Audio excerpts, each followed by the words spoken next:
La ville d'Abidjan, bonjour. Nous allons parler sur la parole de Dieu pendant 15 minutes sur le sujet qui s'affiche sur votre écran.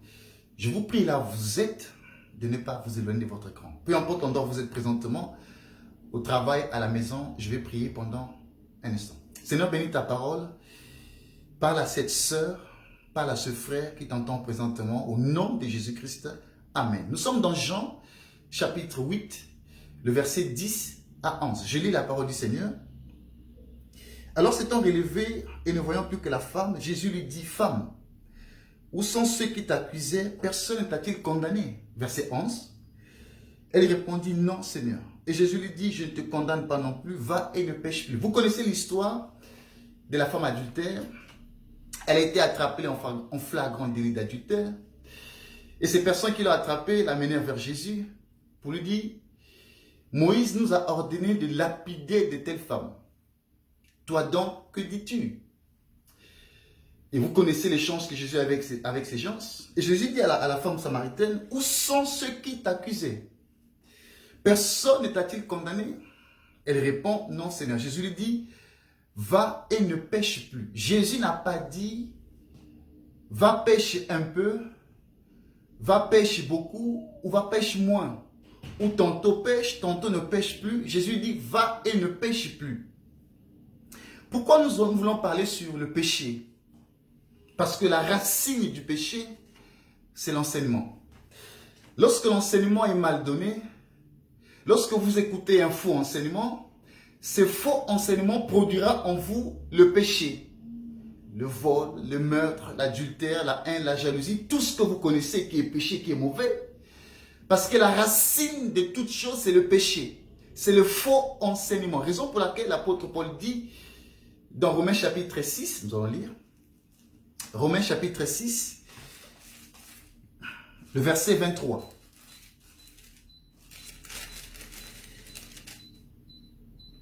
Car le salaire du péché, c'est la mort. Mais le don gratuit de Dieu, c'est la vie éternelle en Jésus-Christ notre Seigneur. Il n'a pas dit, réalisez bien, le salaire des péchés. Non, il dit le salaire du péché, c'est la mort.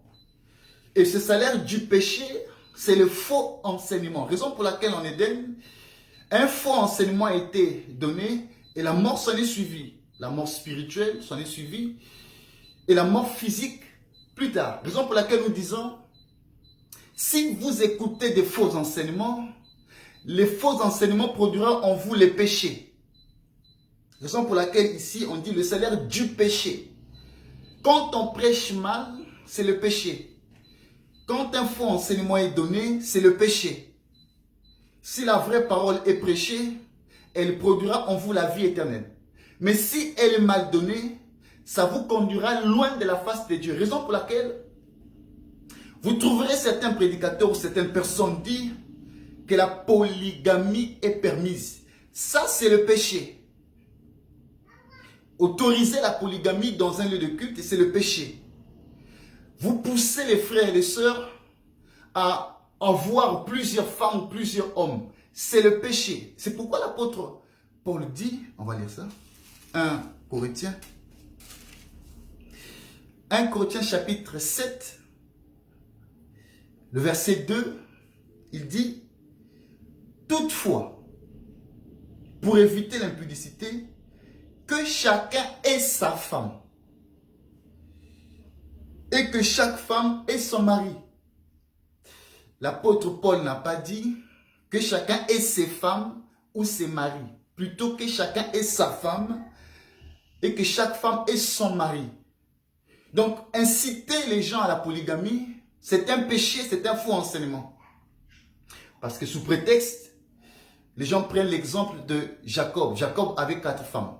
Vous devrez savoir, quand Dieu présente la parole, quand Dieu prêche la parole, Dieu présente la parole dans les 4 facettes. Dans la doctrine, dans la révélation, dans la prophétie et dans la connaissance. Si l'évangile n'est pas présenté dans ces 4 facettes, le pain ne sera pas complet. Parce que les 4 facettes de l'évangile, ce sont les 4 pieds qui soutiennent la table. À la table des pains des propositions, sur la table des pains des propositions, il y avait 12 pains. Mais vous trouverez 4 pieds. De même la table physique, parce que l'apôtre Paul dit, la nature elle-même ne vous enseigne-t-elle pas? La table physique, vous avez 4 pieds. S'il manque un pied, la nourriture à table tombera. Raison pour laquelle Jacob, qui avait 4 femmes, parle de Christ parce que c'est prophétique. Quand vous partez prendre 4, 2, 3, 4 femmes, vous êtes adultère. Chaque femme de Jacob est une portion de Christ. Chaque femme de Jacob représente les 4 facettes de Christ. En tant que roi, en tant que veau, en tant que fils d'homme et en tant qu'aigle. Apocalypse. Apocalypse chapitre 4. Le verset 7. Le premier être vivant est semblable à un lion. Le second être vivant est semblable à un veau. Le troisième être vivant à la face d'un homme et le quatrième être vivant est semblable à un aigle. Donc les 4 faces, les 4 femmes de Jacob, ce sont les 4 facettes de Christ. Le lion c'est le roi, le veau c'est l'animal de sacrifice, l'homme c'est le juge et l'aigle c'est le prophète. C'est pourquoi celui qui monta à la croix, il est mort dans ces 4 facettes. Le jour de sa crucifixion, on lui posa, es-tu le roi des Juifs? Il dit, je le suis. C'est lui l'animal des sacrifices, le veau qui a été posé à la croix pour votre péché. C'est lui le juge qui mourut à la croix pour vous. C'est lui le prophète, souvenez-vous de l'échange qu'il y a eu avec la femme samaritaine. La femme samaritaine dit, je vois que tu es un prophète. C'est lui le véritable prophète. Donc les 4 femmes de Jacob parlent de Jacob. Parce que Dieu, quand il prend la nature humaine, c'est la faiblesse de Dieu. La faiblesse est exprimée par la femme. Jacob ici, c'est Christ. Et les 4 femmes de Jacob représentent les portions de Christ, les femmes de Christ dans sa faiblesse. Quand vous réunissez les 4 femmes, ça parle de Jacob. Le véritable Jacob, Jésus. C'est pourquoi, si vous vous souvenez, lorsque Jacob, j'en ai 7 minutes, il me reste 7 minutes et quelques, donc je ne serai pas très long. Suivez-moi s'il vous plaît.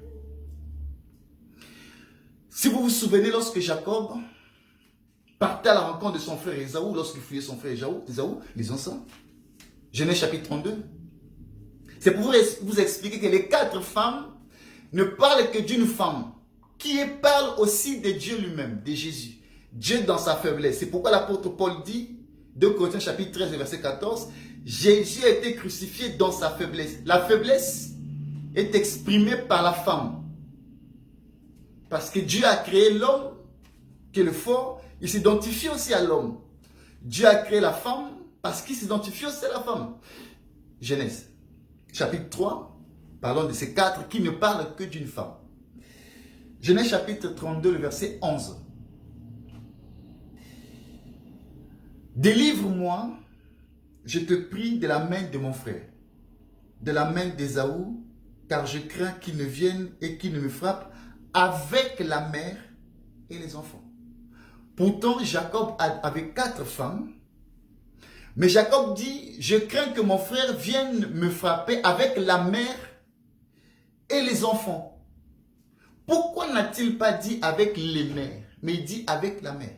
Est-ce qu'il avait ignoré les 3 autres femmes? Non. Est-ce que c'est un lapsus? Non. C'est pourquoi dans la connaissance, Jacob avait 4 femmes. Dans la révélation, les 4 femmes ne parlent que d'une femme. Qui parle que de lui-même Dieu. Parce que la faiblesse de Dieu, comme je l'ai dit à l'instant, est exprimée par la femme. Et je change de langage. La femme aussi, ici, c'est l'église. Parce que dans l'église, Dieu parle dans les 4 langages. La connaissance, la prophétie, la doctrine et la révélation.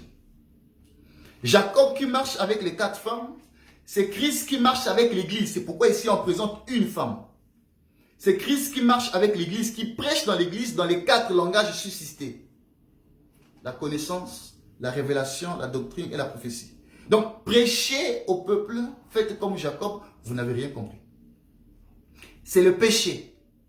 Le prédicateur vous souille, l'assemblée est souillée, vous constituez l'assemblée des pécheurs. D'autres vous diront, nous avons ramené de l'eau d'Israël, nous avons ramené du sable d'Israël, nous avons ramené de l'onction d'Israël, amené 100 000, 200 000, 1 million de francs CFA. Nous avons l'onction d'Israël. En ce moment où nous parlons, Israël n'a pas Jésus. Jésus a dit, votre maison vous sera laissée déserte. L'image est donnée quand Isaac, avant de mourir, qu'est-ce qu'il dit Isaac? Il appelle son fils promener. Il dit, va me chercher du gibier afin que mon âme te bénisse avant ma mort. Qu'est-ce qu'Ésaü a fait? Ésaü est parti. Lisons ça. Genèse.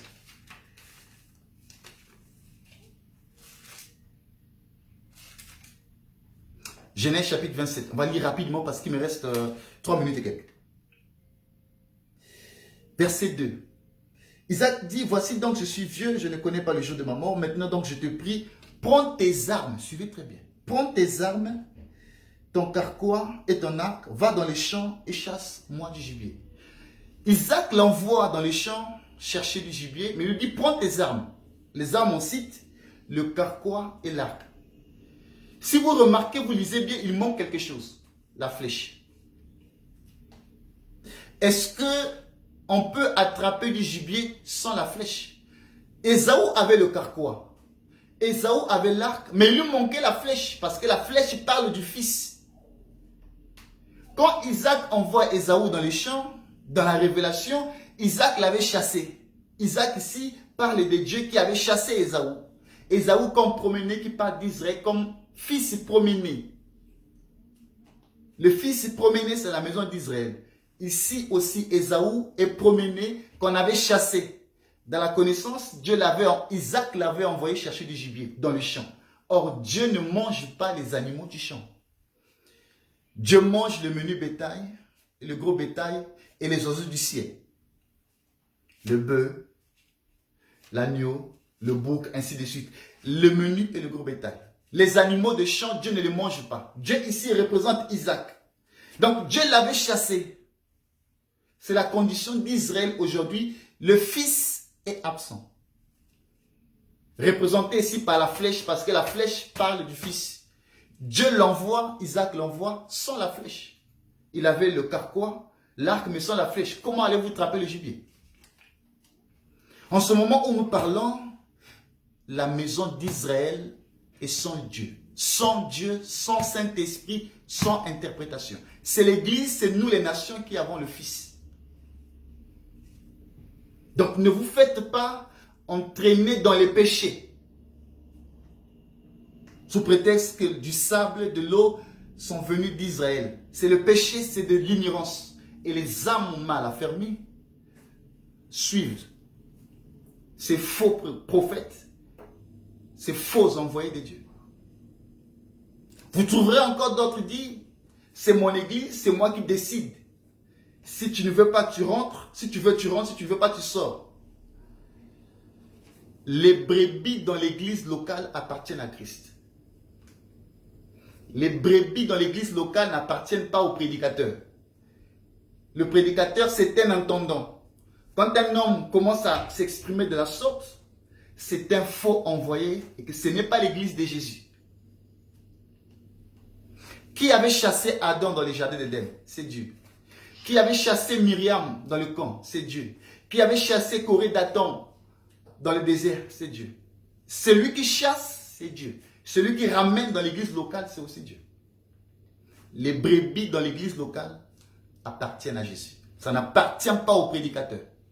Si dans l'assemblée où vous êtes, de telles pratiques existent, ce n'est pas l'église de Christ, c'est l'église d'un homme.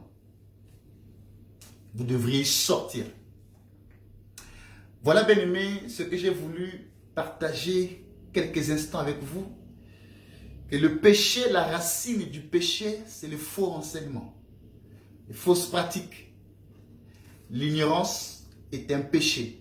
Ma prière est que le Seigneur vous ouvre les yeux à savoir discerner le temps, écouter la vraie parole, le vrai son. Que Dieu vous bénisse, là vous êtes à Abidjan, partagez la vidéo autour de vous au nom de Jésus-Christ. Abonnez-vous à la page au nom de Jésus-Christ. Amen.